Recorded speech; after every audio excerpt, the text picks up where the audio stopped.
Good evening. The victim of an attempted murder near Lurgan early this morning remains in a critical condition in hospital.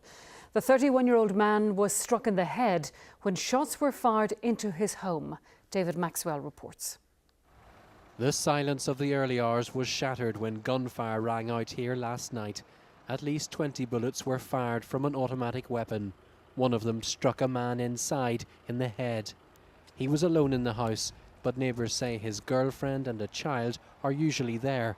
In their absence, this home became a crime scene. The attack took place just before 1:45 this morning. Seconds afterwards, neighbours ran to see if they could help the victim. I've spoken to a neighbour who didn't want to appear on camera, but he's told me that he was watching television last night when he heard gunfire and a car speeding away. He then ran to this house where he found a man lying on the floor, calling out for help. The man, who is understood to have lived here for around 2 years, was taken to the Royal Victoria Hospital in Belfast. Police say as yet there's no known motive. We're genuinely unclear in the motive. That is one of the things I'm appealing for today. Someone must know what the background of this was. Why was this person targeted? It was a very orchestrated, carefully planned attack. Is there anything happening in that area? Do you know anything about that individual who was targeted? We need your help in solving this crime today. Police believe the shots were fired from this car. It was found burnt out on New Line Road, a little over a mile away from the scene. The Skoda Octavia was stolen in Dublin in December and had false number plates. Police want anyone with information about the car or the attack to come forward. David Maxwell, BBC Newsline, Lurgan. A woman in her 50s has died following a single vehicle crash in Ballycastle this evening. She was a pedestrian and was struck by a silver-coloured car on Ramone Road shortly before 5 o'clock.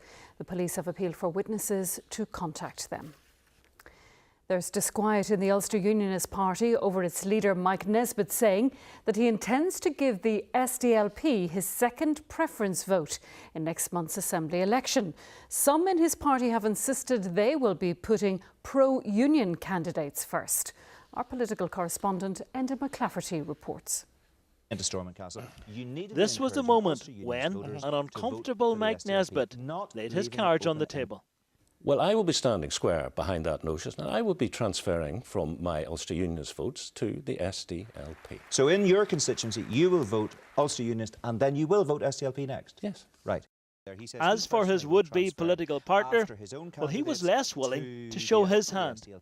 I'll be voting for myself, number one, and then I'll be voting for Mark H. Durkin, number two. I haven't decided what I'll do next, but I will go down the ticket. You haven't decided. You can't sit here today. You're positing yourself as an alternative government, and you can't look me straight in the eye and say you will support an Ulster Unionist candidate next. I will absolutely transfer to an Ulster Unionist next candidate. But what is this about? Because it has a higher value if you transfer higher up. You know that. But I'm pretty sure we're going to get two SDLP candidates elected and foiled, and the number three I don't think will come into it.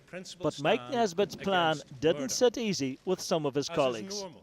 First Danny Kennedy, then Rosemary Barton made it clear they would be asking their voters to opt first for pro-union candidates.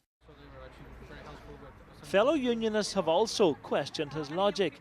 Arlene Foster was in East Belfast today to unveil a mural to honour the Polish war dead. Last May was a very good election, and we did maximise in terms of the Unionists' return to Stormont, and we want to be able to do that again. It is rather strange that a Unionist would rather have nationalists returned than other Unionists, but that's a matter for him, and you'll have to ask him about that. Backing the SDLP in East Belfast is not a big political gamble. The party polled 140 votes last time round. But might it signal a new direction for the Ulster Unionists? He's got a sort of track record with these things. He's been encouraging people to vote Tory in the past. He's got into bed with the DUP in the past, a pact in the last general election. So the reality is he's all over the place. Well, I don't think Mike's any right to tell people how to vote. I think that's for the mandate and the electorate to decide. But it'll be interesting to see what his position is, particularly in relation to implementing the Good Friday Agreement and implementing equality. So no number two for any of these candidates from Mike Nesbitt. But the man who can count on his support, the SDLP Seamus de Fuicha, is nowhere to be seen on the lampposts in East Belfast. It is a bold move, and it's one that Mike Nesbitt is likely to be quizzed about from the party faithful when they meet tomorrow to launch their manifesto. Enda McLafferty, BBC Newsline, East Belfast. The police found more than 2 kilograms of cocaine, bundles of money and a loaded handgun in a house in Cady in County Armagh on Friday. David Agnew, with an address at Carberry Heights in the town, has appeared in a Newry court in connection with the find, as Gordon Adair reports.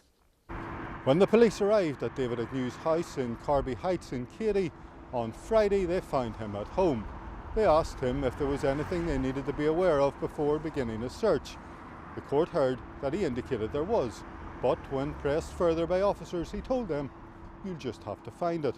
In a subsequent search, officers discovered between 190 and 200,000 euro in a footstool in the living room.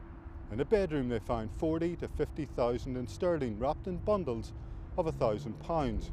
They went on to search the roof space. Here they found 2.5 kilograms of a white powder which tested positive as cocaine. They also found a handgun with a loaded magazine and a silencer. They found a second silencer for the gun in the house, as well as a plastic food container which had in it a white substance that again tested positive as cocaine. A detective constable told the court that over the weekend, during 3 interviews, David Agnew had consistently refused to make any comment. He did not apply for bail and was remanded in custody to appear again via video link next month. Gordon Adair, BBC Newsline, Newry. A teenage actor from County Donegal has returned home after success at the BAFTAs last night. Art Parkinson stars in an animated movie which is also up for an Oscar award. Our Northwest reporter Kieran Turish has more. It's the biggest night of the year when the stars come out to celebrate all that's best in British and international film. And one 15-year-old Donegal actor, Art Parkinson, clearly made his mark. The film in which he voices the main character won Best in Animation. My name is Kubo. I don't think anybody expected it to win. I mean, whenever you're up against 3 Disney films and you're the only one in your category that's, you know, a somewhat independent production, then, you know, find the likes of Finding Dory, Moana, Zootropolis. It's kind of crazy. There was 3 Goliaths in our section, and the David won. Back home in Donegal, the excitement of Art Parkinson's success at the BAFTAs was being celebrated by his big brother and classmates. Well, obviously we're very proud of him. Our wee brother won a BAFTA, and I sent a wee text last night saying I'm proud of him and he's done well for himself. So it's off to the Oscars now for Art Parkinson later this month, where he'll be on the red carpet with Matthew McConaughey, who also stars in Kubo and the 2 Strings. But before all the glitz and glamour of the Oscars, there's the small matter of Art Parkinson's mock exams. They start first thing tomorrow here in Buncrana. No doubt the conscientious young actor will have all his lines learnt off by heart already. Kieran Turish, BBC Newsline, County Donegal. The weather forecast is next with Cecilia Daly.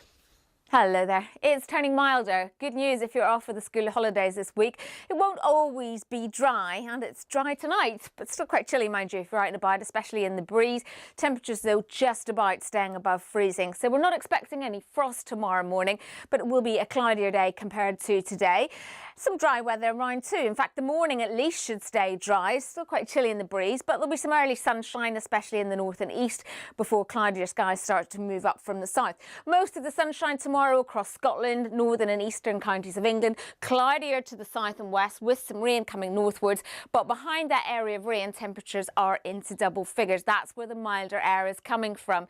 So tomorrow we're in between. We get the cloud and eventually a bit of rain, and it's still quite breezy, so it won't feel too pleasant, especially later in the day if you get caught in the rain with still quite a gusty wind. But Wednesday onwards, double figures arrives, double digits, still quite breezy, but not that biting bitter wind of the weekend. There will be some rain at times too. On Wednesday, it looks like most of the showers will be in the west, so plenty of dry weather, even some sunshine in the east and north, and temperatures will be in double figures. So it's turning milder, quite cloudy at times, some dampness around, but plenty of dry weather too. Not too bad. That's it for now. Our next BBC Newsline is at 6:25 in the morning during breakfast here on BBC One. Good night.